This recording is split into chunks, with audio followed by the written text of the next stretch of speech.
So we're broadcasting now, and we might see a few people bob in, but if not, chat amongst yourselves, and we'll just see how we go. So Roberto Cosentini has arrived. Now, Roberto is a friend of ours from Italy, and he was the one who did the podcast on the St. Emlyn's site, which had over 200,000 listens. So to give some sort of impact of how these things work. Mina Naguib is supposed to be presenting, and he's ended up in the attendees thing because, Mina, you need to check your other email and go for the different login. Jason Smith's arrived from from Plymouth, and there's a few other people knocking along. So yeah, it's fantastic. Those people who've not been here before will recognise that I am not Rick Body, but there you go. Rick Body. I'm down as Rick Body on the attendees, but I'm not actually. So I'll leave it a couple of minutes to get the attendees to make sure people can log in if they want to, and we'll start in a couple of minutes.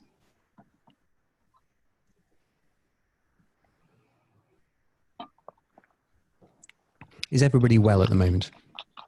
It's a bit hot here in Sweden. Is it? Yeah. You look like you're in a camper van. I am, yeah. Well, there you go. I'm in the middle of Sweden. In the middle of Sweden? Nowhere. Yeah. Okay. Right. Shall we make a start? As I said, we will get most of this. We'll get all of this recorded, and we'll put it out onto the website, which is where most people listen to these things. So let's do a little bit of introductions, and then we'll get cracking. So I am up on the screen as Richard Body. I'm not. My name is Simon Carley. I'm an emergency physician from Manchester, and I'm hosting as Rick is doing important scientific work today. But on the panel today, we've got a few new faces and a couple of old stars. So I'll start with the all stars, if that's okay. So Pam and Paul, do you want to introduce yourselves? Yeah, sure. I'm Pam Vallely, Professor of Medical Virology at University of Manchester. And Paul? I'm Paul Klapper. I'm Professor of Clinical Virology at the University of Manchester. And Dan, you're a new face. Yeah, I am Daniel Darbyshire. I'm a doctoral fellow at Lancaster University and a emergency medicine registrar at Salford. And Katrin, we're going to talk about you in a little bit more detail later, but Katrin, do you want to just briefly introduce yourself? Hi, I'm Katrin. I'm an emergency physician in Stockholm, Sweden. Because we always like to have a special guest, and today Katrin is our special guest, and I'll explain a little bit about why she's here now. So I'm going to chuck the slides up in a second, and hopefully you'll then be able to see what we're talking about as we go along. So looking for confirmation from my colleagues that the slides are visible. So give me a thumbs up if you can see them. Fantastic. So this is COVID Journal Club number 8. We'll link this up on the website, the St. Emlyn's website, with the background papers, the links, and more information. You'll be able to see this again, and we'll also release it as a podcast. So there's lots of ways of sharing this. And so far, if you're interested, we're seeing between 2,000 and 4,000 people listen to or see or read this information. So we think the message is getting out there, and that's great. We're quite keen that you contribute as we go along. And if you're not familiar with Zoom already, if you go to the bar, you'll find a function where you can bring up a chat room. And that will allow you to ask questions or to just talk as we go along. And I'll ask the other panel members to keep an eye on that as we go so that they know what's happening and they can ask the questions as they come in. The plan itself is that we're going to change it round. If you've been with us before, we're going to flip the model. So we're going to do our rapid fire papers first, and then we're going to do a deep dive into an interesting study, which is the recovery study, which is all over Twitter in the last 48 hours. And we'll talk about why that is and some of the controversies. And yes, I just wanted to do a quick introduction. This is Katrin Hruska, ex-president of the Swedish Society of Emergency Medicine, has supported us at St. Emlyn's certainly for many, many years, ran a brilliant conference in Sweden, which I attended a few years ago, which I'd strongly recommend you go to if you're interested in Scandinavian emergency medicine. But Katrin, you're in the thick of it in Stockholm, in Sweden. How's COVID-19 been out there? Well, it just happened to us, just like to everyone else. But I don't think that Swedish people actually perceived it as a disaster in the same way as everyone else did, since we didn't have these harsh lockdowns and these very harsh restrictions. Rather depended on people taking responsibility and increasing physical distance themselves. And what's the feeling? Has that approach worked? Well, we're still seeing a lot of cases, and I think that our curve has plateaued at a rather high level, rather than kept decreasing the way others have. So I think it's too early to actually evaluate that. Yeah, but my impression looking at the data is, although you've had quite a lot of cases, the services haven't been overwhelmed as they have been in other areas, that you've actually managed to control and manage this reasonably well.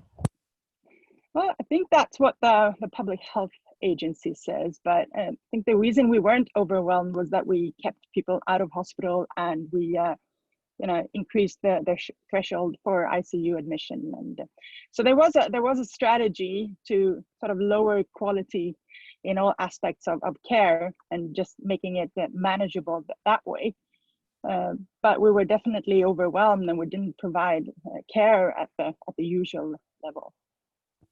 And I think you're right in those terms, isn't that we haven't provided care at a usual level, not just for COVID patients, but for many other patients as a result of the changes into the systems we've had here. So it's an interesting perspective. And I think we're all internationally looking to see if the Swedish experiment works, and to whether you achieve maybe herd immunity faster than we do because of the ways that you've not done a lockdown. But who knows, maybe our virology colleagues would have a view on that, about whether or not they went the right way or not. But maybe I'm pushing a bit too hard on that one today, Pam and Paul. I think, as Katrin says, we'll wait and see. Yeah.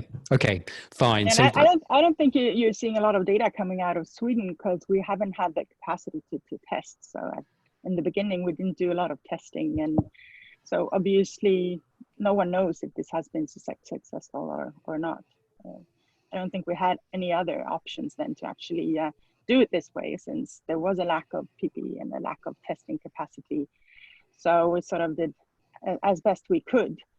But it was not a well thought strategy from the beginning. Okay, well, when we get the final results, we can do it. We can compare and contrast and see how we go.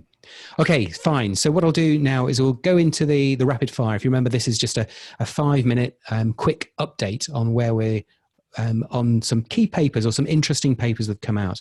The first one was Dan. You're going to talk about a pediatric paper that's come out in JAMA this week, in fact. Yeah, that's right. So this paper, as you can see on the screen, is entitled Clinical Characteristics of 58 Children with a Pediatric Inflammatory Multisystem Syndrome Temporally Associated with SARS-CoV-2. It's quite a mouthful. From now on, we'll call this condition PIMS-TS, like the authors do, just to keep things brief. Published on the 8th of June in JAMA, with the lead author being Whitaker.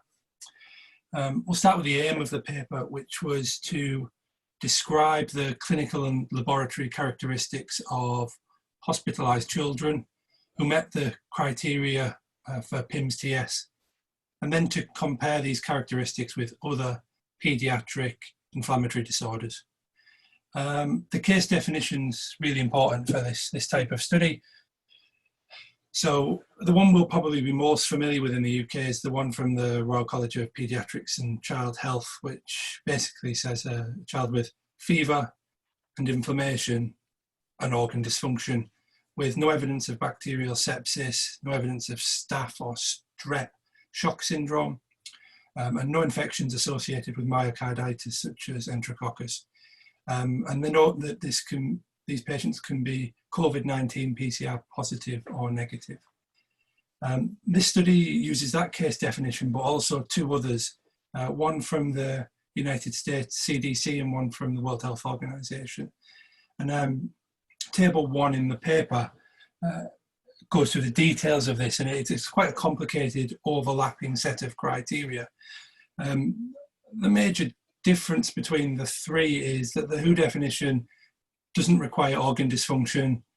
As I've said, the RCPCH1 requires single organ dysfunction or more, and the CDC require organ dysfunction in 2 or more systems. And that's worth keeping in mind, this broad case definition that they've taken on as we talk through the results and some of the discussion points. The method's really quite simple. It's a case series. They've just collected all the cases that they could find. The methods section is very brief.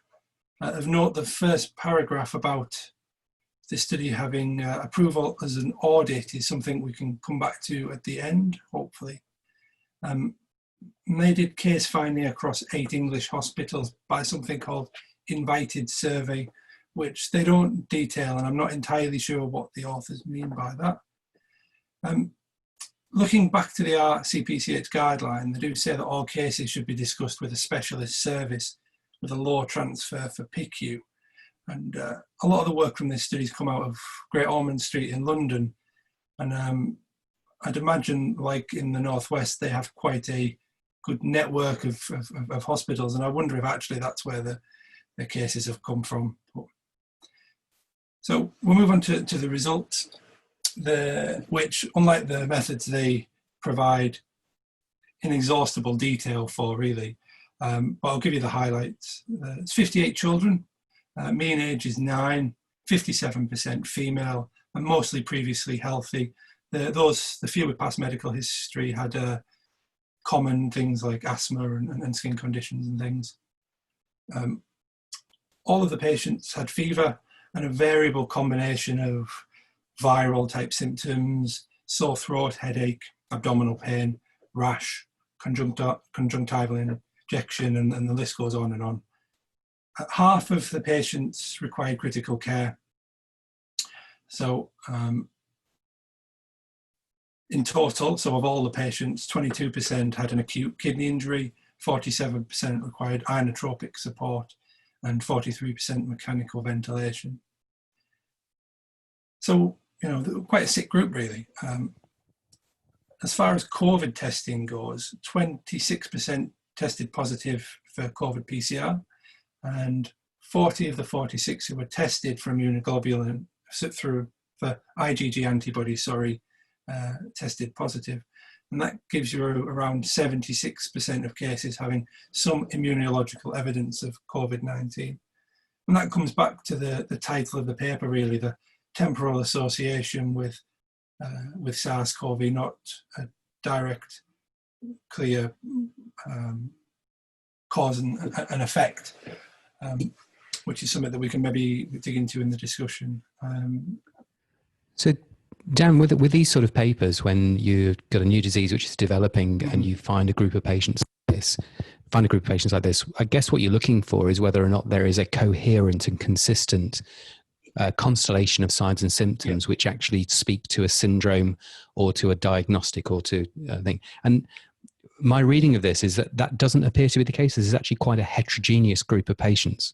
Yeah, I think and that's one of the reasons why I think it gets compared with Kawasaki disease, which is an entity but not a clear clinical entity, I think. And they describe 3 broad groups, really. One who just have febrile illness and inflammation, and there's 23 of them, and then a group who had shock, and then a small group, just 6, who met the diagnosis criteria for Kawasaki disease as well.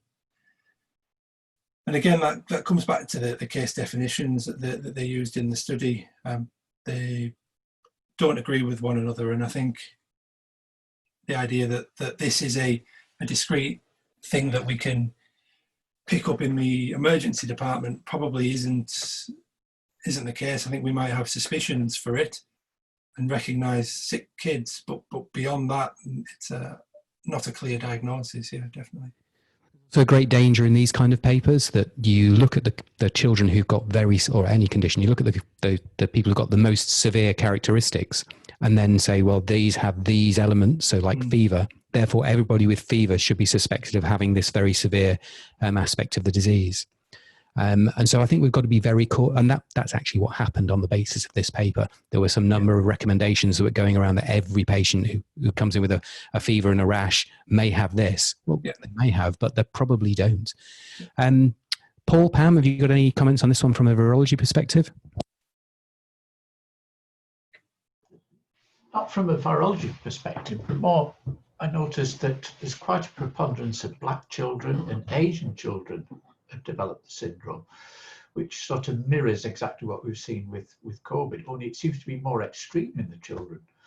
there's a higher proportion related to race. So you wonder whether there's a genetic element involved in this. Yeah, and indeed, there's a paper out in New England Journal of Medicine, I think today, looking at the genetics, but we've not had time to review that one yet. No. Okay, so interesting paper. I think for those of us interested or working in pediatric emergency medicine, it's worth a look, but always be a little bit cautious with this kind of paper, where you've just got this group description that's then quite difficult to take the conclusions then into a general emergency medicine type practice. So interesting, but and good, but probably not massively practice changing at this time.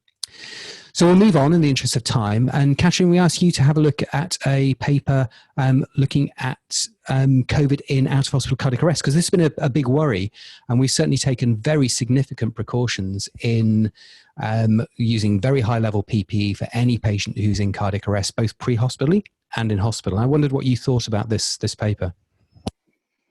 Yeah, so this is a paper by Sarah et al. Looking specifically at the implications for bystander CPR and COVID times.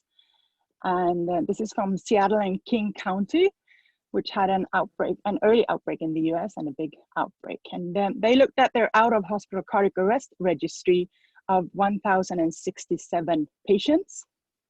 And resuscitation was attempted by EMS in slightly less than half of those patients. And they tried to assess how many of those patients actually had COVID. And obviously the medical examiner would do PCR tests, but as they were overwhelmed, it seemed like they couldn't actually do that on all patients. So the authors developed their own clinical classification of COVID-like illness, which added an extra 50% to the COVID positive cases. And they diagnosed the first case of COVID on January 20th in this county, and they saw their first COVID-related death on February 26th. So they considered the period from February 26th to 15th of April, the active COVID phase. And they looked at out-of-hospital cardiac arrests during that time. And they found that in the cases where resuscitation was attempted by EMS, 6.5% of those patients had COVID, were actually COVID positive.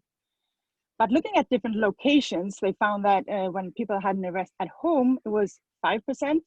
In a nursing home, 11% COVID positive. But in a public location, it was actually 0%. And they saw that out of all these patients, 57% had bystander CPR. And that didn't decrease in the before and after active COVID phase in nursing homes or at homes, but it did decrease in public sites from 63% to 51%. So what the authors conclude is really that there is even during the height of the pandemic, less than 10% of cardiac arrest patients will have COVID. And if you're only doing chest compressions and defibrillation, the chances of you actually being infected are small. They just assume it to be less than 10%.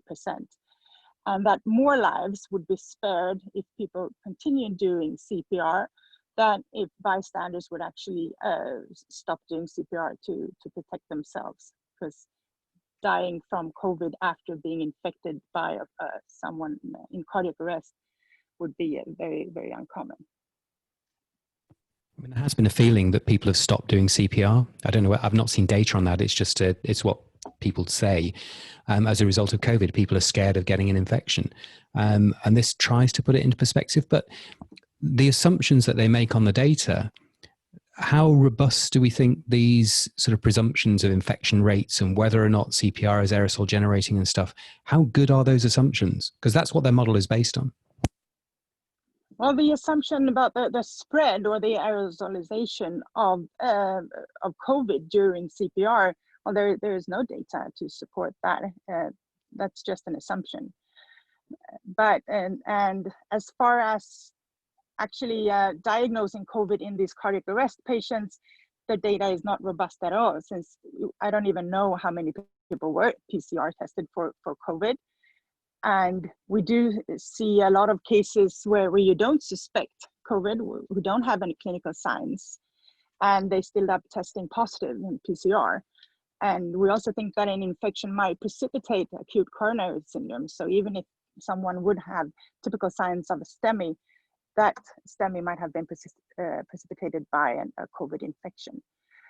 But I don't know if the actual numbers are that important. They're saying that even during the height of the pandemic, most people in cardiac arrest don't have COVID. And I think that as we're living in the midst of the epidemic, we're thinking that, oh, everything is COVID. Now, if you hit your thumb with a hammer and you come in with a blue finger and say that this looks like COVID. But I think we need to be reminded that a lot of the usual stuff is still out there, and everything isn't COVID. And the risk-benefit analysis from doing CPR as a bystander is probably on the side of doing CPR when you're doing chest compressions only. And they did show that the bystander CPR remained the same in homes and in nursing homes. So it's actually only those in public spaces that go down, but still they had 51%, which I think is fairly high during the height of the pandemic. And I guess if you're playing tennis with a friend and they drop down, you will go there and do proper CPR and don't be afraid of COVID. So maybe this problem isn't as big as we think. And what did you think about the, or Paul and Pam, what did you think about the testing in this? Because the testing that they were used and the robustness of that is obviously, again, it's key to their model. Yeah, there was a certain lack of testing, really, wasn't there? It would be nice if they restricted it perhaps to just the tested individuals, and then you could feel a bit stronger about the data. But to be honest, I mean, the risk from doing chest compressions must be fairly low, I would think, because your head's not really directly over where they're going to aspirate anything. So I think their estimates of 1 in 10,000 risk is probably quite accurate. But you wouldn't be so keen on mouth to mouth? Probably not. Yeah, I think that would be a bit of a concern. So going forward, I think Katrin's point about we're in the midst of this, it's not gone away, and we're going to have to adapt. We're going to have to continue medical care over the next few months. So just stopping doing something which, and I think in the paper they say that there's a significant benefit to doing, well, we know there's a significant benefit to doing CPR. If we lose that, then that's also an opportunity to save lives, which we've lost, and therefore could also be attributed as a death due to the pandemic because we're not treating those patients. And that's the broader picture of the effects of a pandemic, which we're seeing in lots of other diseases as well. So I thought it was an interesting one to pick up. I can't remember who suggested that one, but that could change the way that we do things and how we teach and how we manage pre-hospital cardiac arrests in the UK and abroad. And we'll go on to the next. An interesting aspect here is looking at the risk for the population, which is low, and looking at the risk for the individual who is actually going to do this. So would you recommend a friend doing this, or would you say to the general public that this is a good idea? If it's my cardiac arrest, I recommend a friend to do it. I've always said this. That's why I think training is so important, so that when I peel over, somebody will look after me. Right, then we're now, I think this is a really interesting paper, because this is key to so many things that are going on at the moment. And again, I say this every week, but I'm embarrassed about how little I knew about virology and clinical testing before we started doing these webinars. But we're now starting to get a better picture of how diagnostics are working. And this is a review looking at serodiagnostics for SARS-CoV-2. So over to our expert team.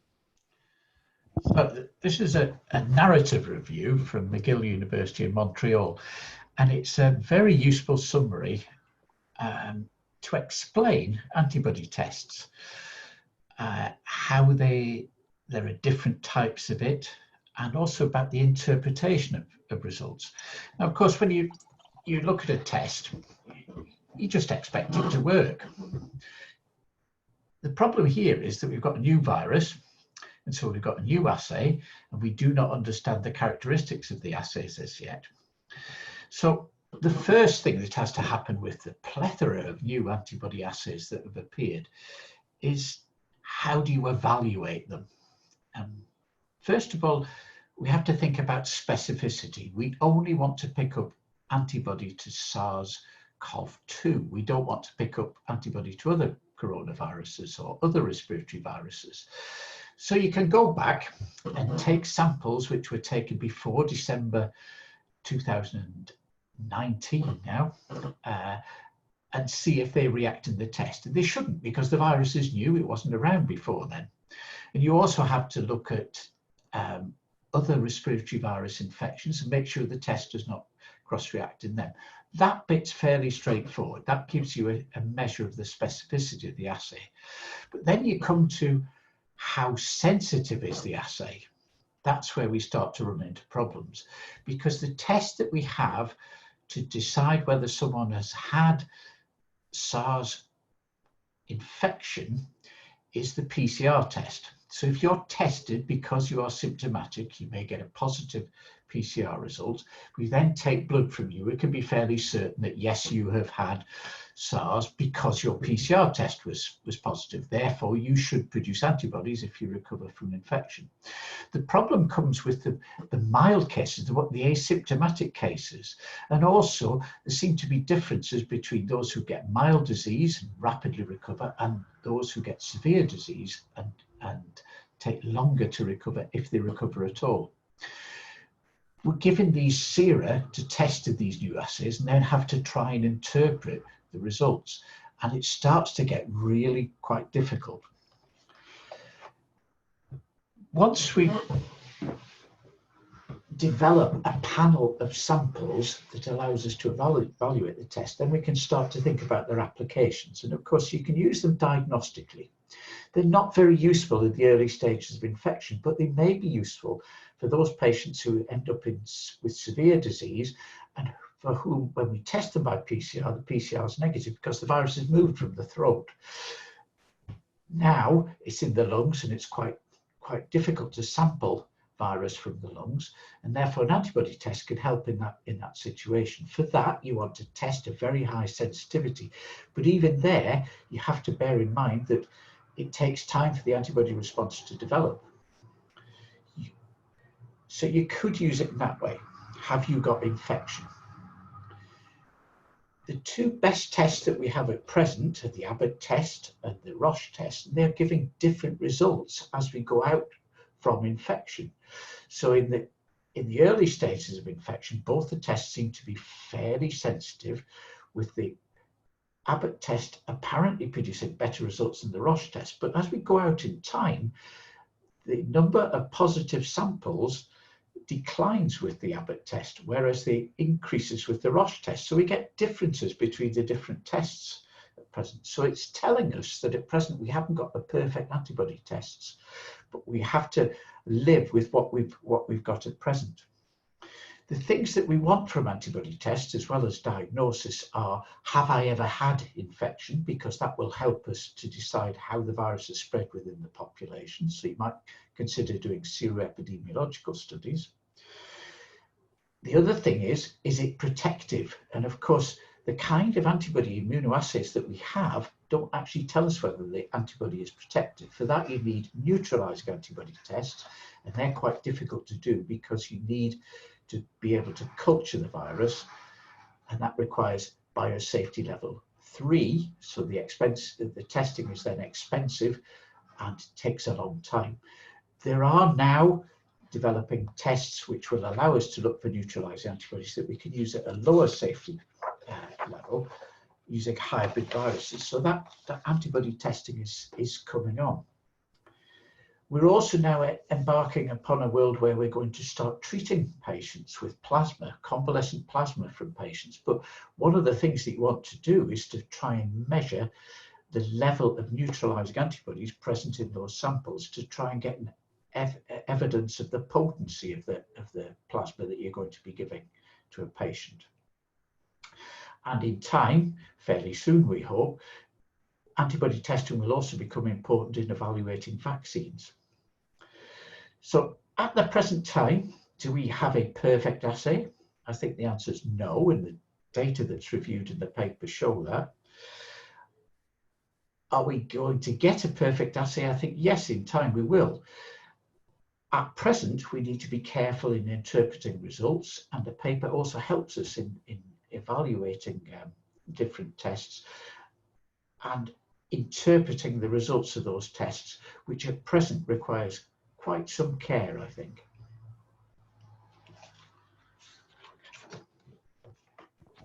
So, I mean, this is again what we're seeing with a new disease, large numbers of patients, but we're seeing things evolve. I think that the things I've taken away from these conversations are that you're not always going to detect the virus in every part of a person. So you'll start it originally, it'll be in the nasopharynx, and then later on, the patients that we see who are in our resus rooms, who are going onto ICU and getting ventilated, we may well not detect it.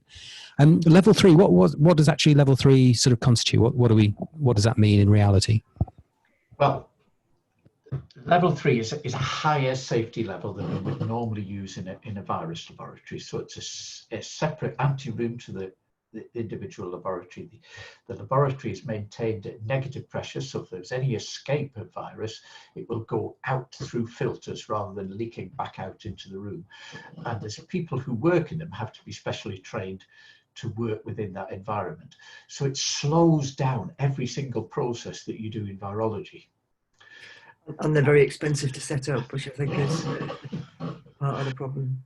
Yeah, and so at present in this crisis, they're in extreme short supply, and this ends up with increased delays when you have to do work at category 3, because you've got to be able to get access to the category 3 laboratory, particularly for things like neutralizing antibody tests, because you're having to grow the virus. That takes time in itself.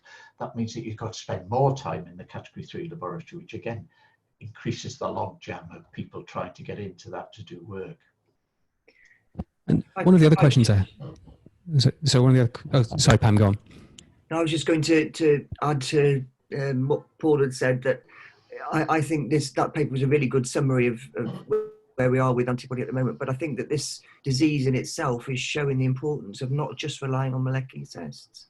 That antibody and indeed antigen tests are really important. We run a master's course in virology, and we get lots of new people, and they're only interested in molecular tests. They think everything has to be molecular, and this disease is really showing how important antibody testing is, and it's still going to be a major part of virology diagnostics for the future. Yeah, well, I've been tested for antibodies and I'm negative, but then one of my colleagues has been tested and is both negative and positive, because she's had 2 tests, one in a trial and one locally, which I think is a good example of, and with quite close in time as well. So I think is a good example is that we don't have perfection there. I suppose we don't necessarily need perfection. We just need them to be good enough, and getting an idea of what good enough is. Again, this is a sort of a general EVM question, depends on what you're doing. So if we're using track and trace, they're not going to have to be 100% sensitive, 100% specific, but defining and understanding what good enough to make the systems work is really complicated. It is. Normally you have a gold standard test at which you can judge your new test against. We haven't got that here. We've got a substandard different trajectory test, which is the PCR test, against which we're trying to judge antibody tests. So it's really quite difficult at this point in time. Once we get a good enough test, we will have a test against which we can judge the other antibody tests, and hopefully that will allow us to develop better and better tests. Any other thoughts on that one? No, I noticed Katrin's gone outside into the beautiful Swedish sunshine, so she's making absolutely chucking it down here. With that thought in mind, I'll move on to the next one, which is ultrasound, which I know is an area of interest for quite a few of us. This was a paper that was put out in Anesthesia, looking at ultrasound imaging in COVID-19 patients, and I thought it was a little bit interesting. because it raises some questions again about how we're interpreting and using evidence. So it's by Barr et al., and it's the Association of Lung Ultrasound Images with COVID-19. I've got a bit of a conflict of interest here because I'm a bit of an ultrasound fan. We've got a couple of papers out for review at the moment on this, where we argue that it's a good thing. But in this particular paper, they've looked at 100 patients in the emergency department with suspected COVID-19. And what they've done is a sort of fairly structured ultrasound examination of them. And it's a fairly standard one, is that you look for the presence of B lines, which shows interstitial syndrome, and pleural thickening on the ultrasound in various different places, at the front, at the sides, and at the back. And on the basis of that, decide whether or not the patient's got COVID-19. And certainly there are definitely places in the UK at the moment who are using this as a screening tool. And it brings out some interesting things, actually. The gold standard that they used, again, I think was a PCR model for whether or not the patient had disease. And that's an interesting question, which I'll come back to. What they say they found is that of the 100 patients, of whom 31 were positive, they found 4 independent signs that determined that the patient's probably going to have a diagnosis of COVID-19. And these are unsurprising, really. So it's B lines in the upper lobes.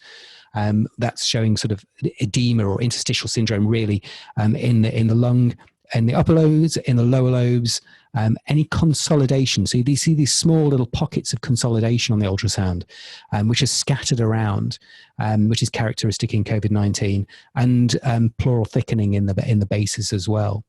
And then going on to those patients who went on to get ARDS, of which there were at quite small numbers, only 9 patients, then in particular, B lines in the upper and lower lobes, and poor PaO2, FiO2 ratios were diagnostic. They say they've done a multivariate model, but it's not in the paper, so I'm going to ignore it. And from it's one of those papers which is probably going to get quite a bit of traction, but we've got to remember that a single center study which basically validates itself against itself, where the number of patients are relatively small, and where the diagnosis, I think, and this is where I wanted Pam's and Paul's view is that essentially with lung ultrasound, you're looking for evidence of pneumonitis. So you're looking for evidence of pleural thickening and consolidation in the lower and outer levels of the lung. And I'm not sure that a PCR test is going to be a great determinant of whether or not the infection is actually there or not, partly based on the conversation we've just had about the previous paper.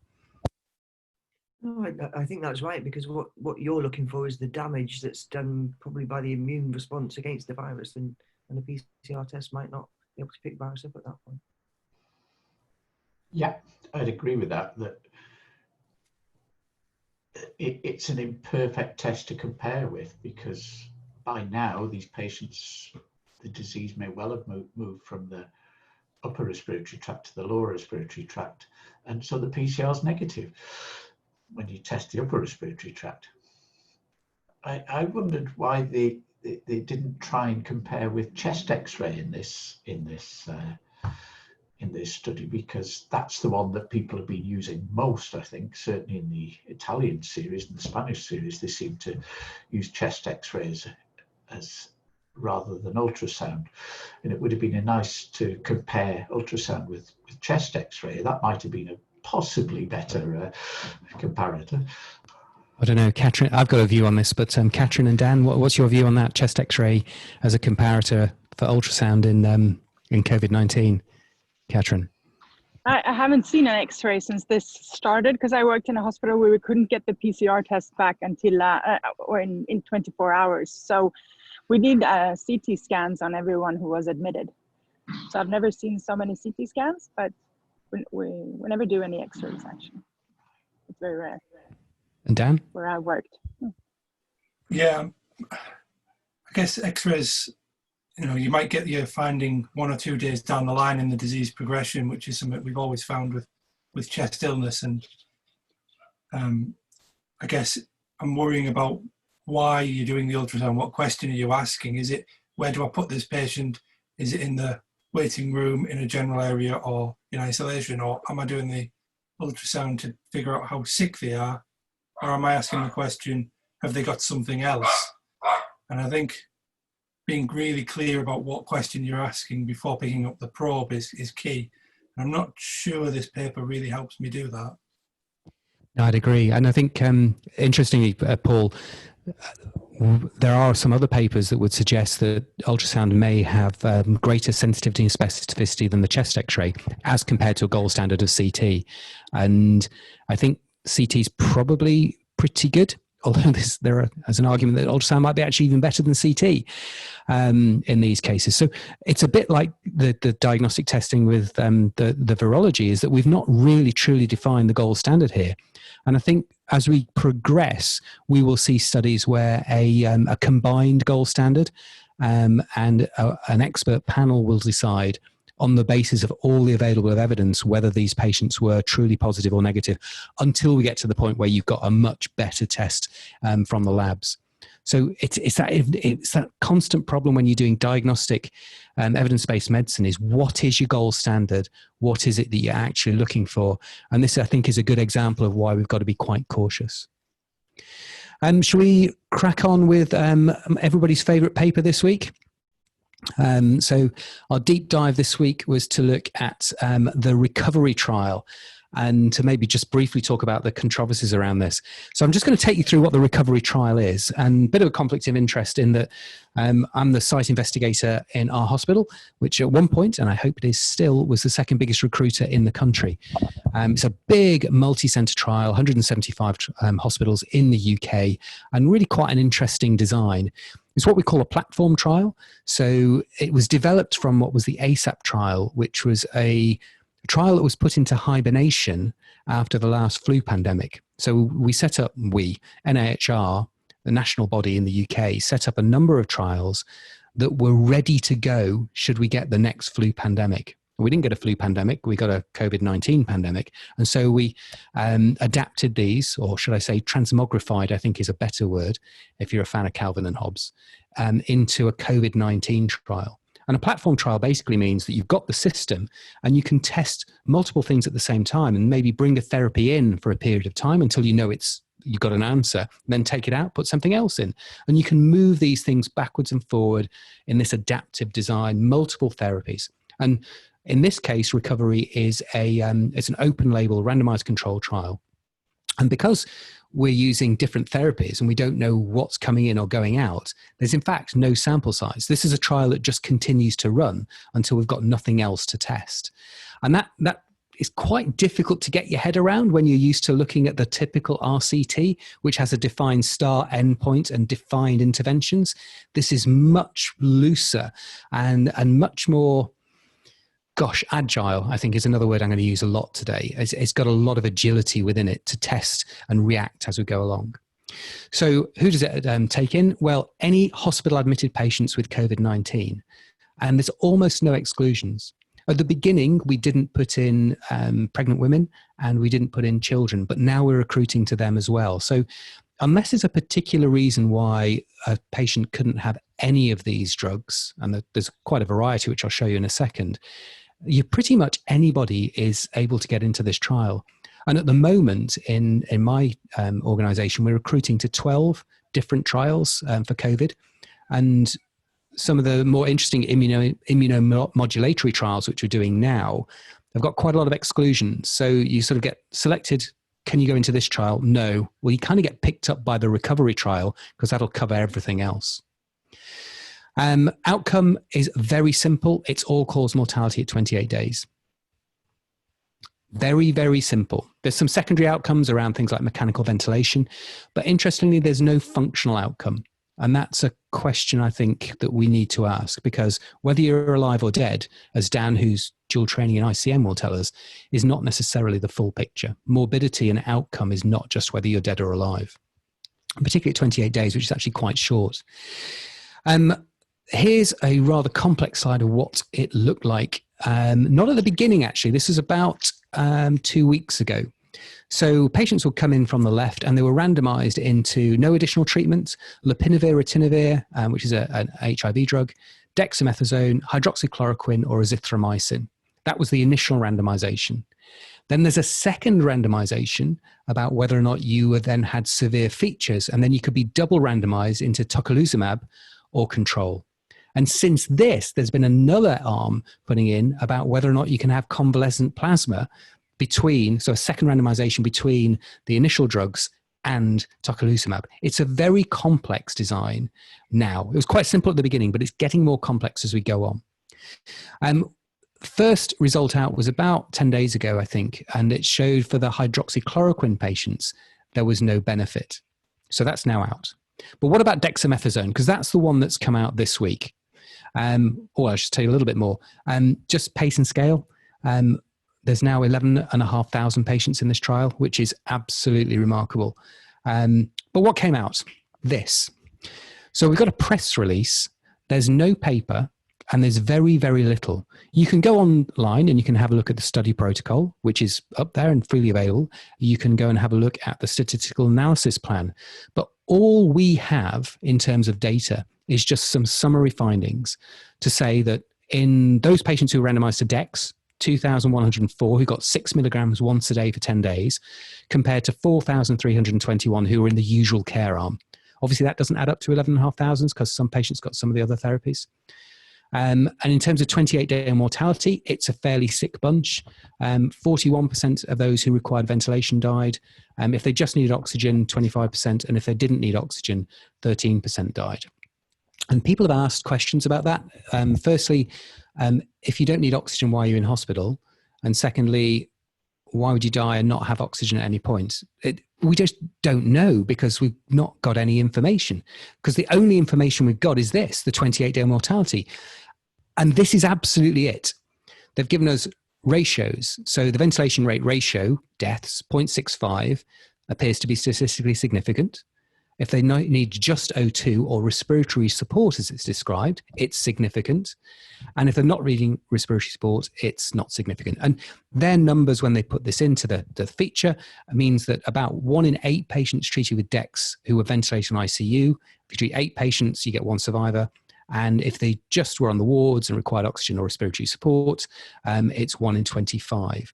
Now, those numbers needed to treat are, I think the word is amazing. But what do we actually know? Apart from that, nothing.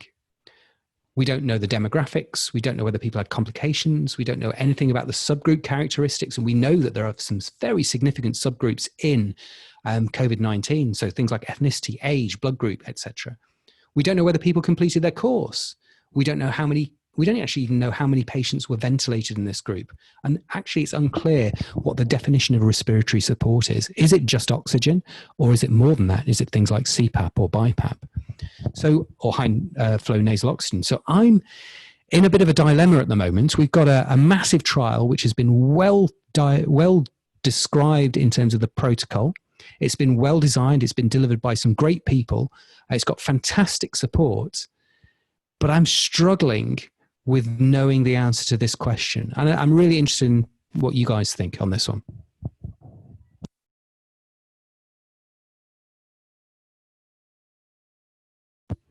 Who wants to chip in?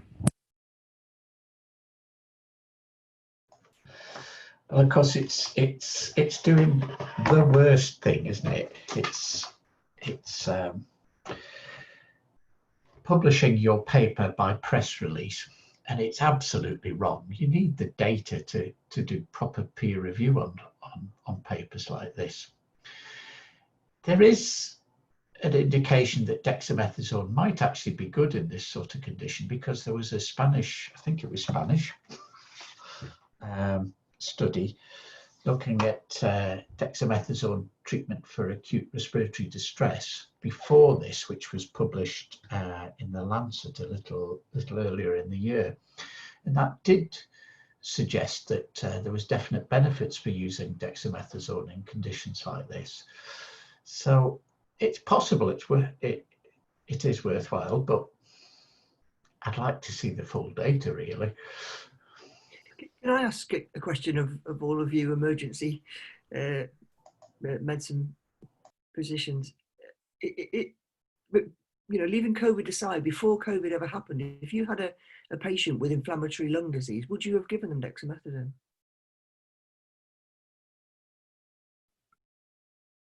No, not especially. Not in the ED anyway. Katrin, you were suggesting that you would.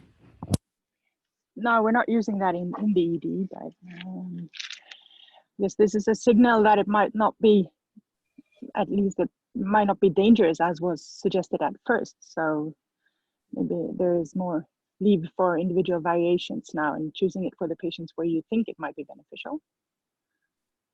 I mean, I was keeping quiet because the answer to steroids in anything in emergency medicine is what day of the week it is, what year is it, and I'm not entirely sure.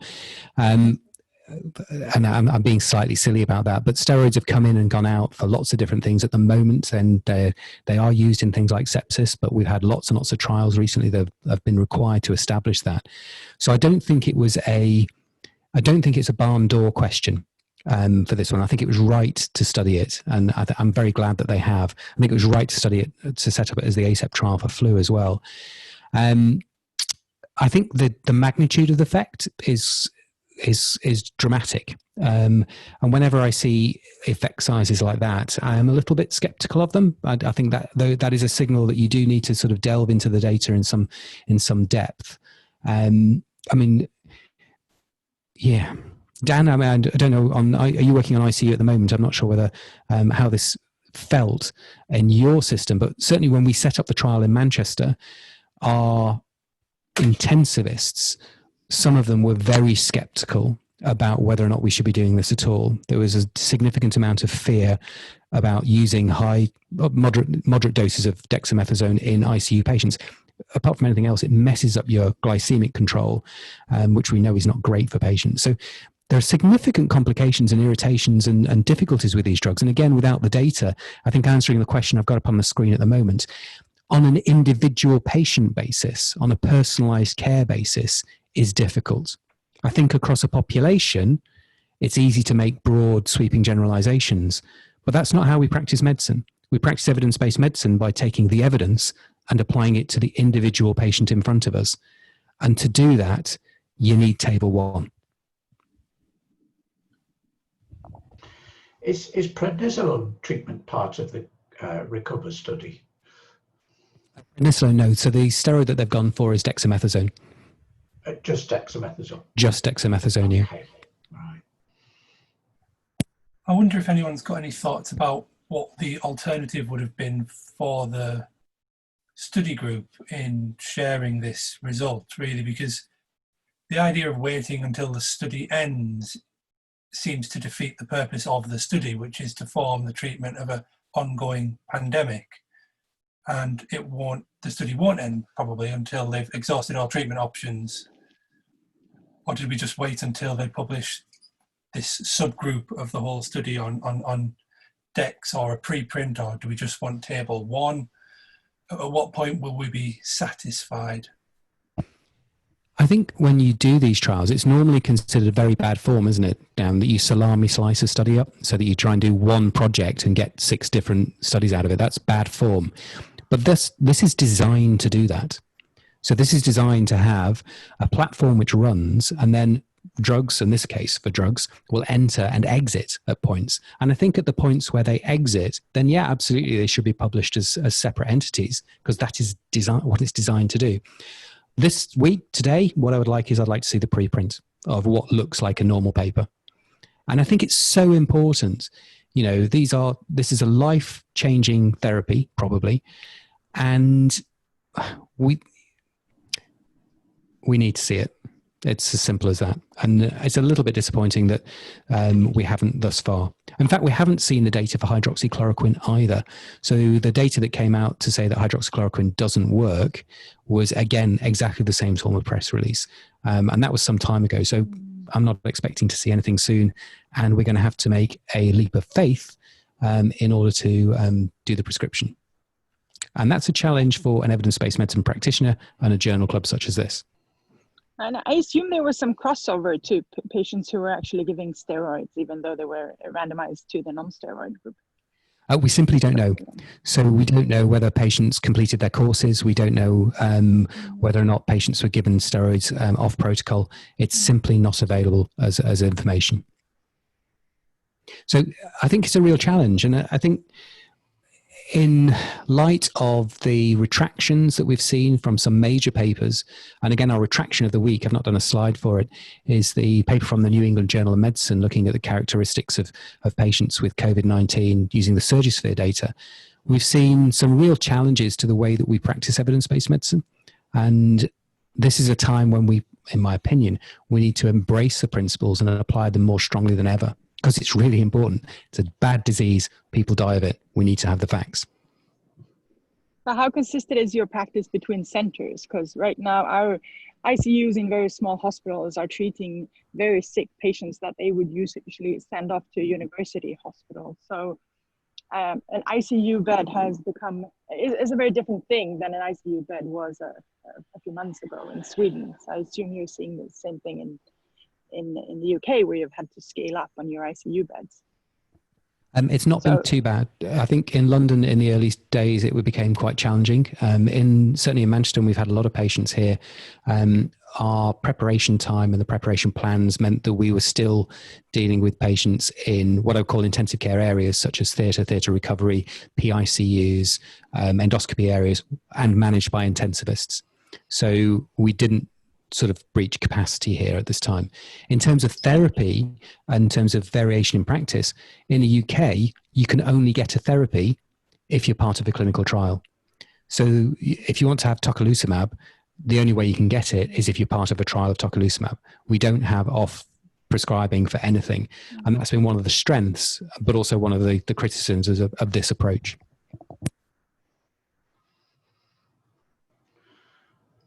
Any final thoughts on recovery? Perhaps not so much on recovery, but just it's raised a thought in my mind that I probably ought to think through before voicing, but I'll do it anyway. Because if this data is correct and dexamethasone is useful in patients who are having a severe inflammatory response in their lungs, why is the burden of disease for this disease in older patients? Because, like if you compare it back to the sort of 1918 flu pandemic, we know that younger people died there because they were having a strong inflammatory response. And yet the people who seem to be having the worst inflammatory response are the older people in this particular area. So is there something really complex going on with the immune response and, antibody being made or not being made? And it's just, there's just so many questions that it sort of raises, isn't it? Unfortunately, Pam, I think you and Paul are the only two people who could possibly attempt to answer that question. So it's a good one to ask, but I'm just going to bounce it straight back at you. Okay, well, we're coming to 11:57, so we're coming to end of time. So just some thoughts on what's next.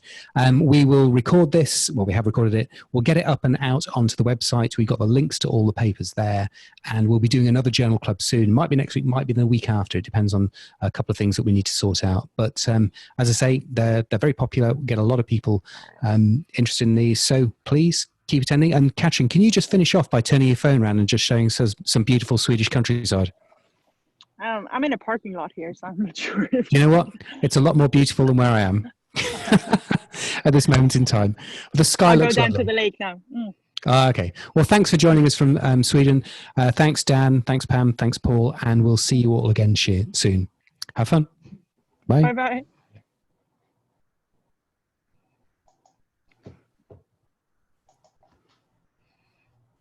Okay, so I think I've stopped sharing, which I think means we can probably talk amongst ourselves, which would be good. That was great. There's a few things in the chat which I couldn't see. Mina unfortunately couldn't join us. I'm not sure what's going on with his link. Yep. Okay, great, guys. Thanks very much. It was a bit of, Mina's now joined us just at the last moment. How are you? Yeah, fine. None of the links worked except the one Dan sent at some point halfway through. Well, we missed you this week, but it's no worries. We'll plug you in another time. That's okay. Right, so I'm going to end it now so we can get everything sorted. And sorry about that, Mina, but we will get you on board. Cool. Okay, have fun, guys. Bye now.